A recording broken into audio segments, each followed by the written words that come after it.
আসসালামু আলাইকুম। এই যে দেখছেন, আমি মানিকগঞ্জ জেলা দৌলতপুর থানা বাচামারা ইউনিয়নের চরবাসীর সাংবাদিক। কৃষিরা দেখেন ছাগল লালন পালন করে, ছাগলের সাথে গরুর খামারও করছে। যে দুইটি গরু, এই যে গরুর মালিকরা এখানে দেখাইতেছে আপনাদেরকে, দেখেন পুরো ভিডিওটা দেখবেন। দেখেন ছাগল লালন পালন করে অনেক উন্নত হয়েছে। এরা কিন্তু বেকার, এই চরবাসী কিন্তু বেকার।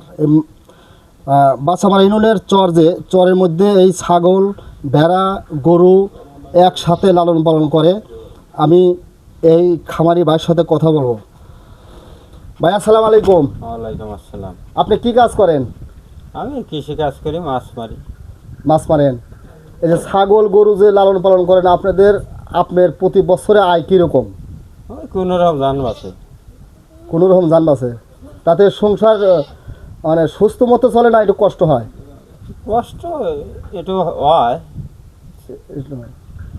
ও, ধন্যবাদ। দেখলেন, আপনাদেরকে দেখালাম। আপনারা সবাই এই খামারি ভাইয়ের জন্য দোয়া করবেন। দেখেন অনেকগুলো ছাগল, মোটামুটি 20টা ছাগল আছে, 20টা আরও সহায় আছে, মানে মাঠে আছে।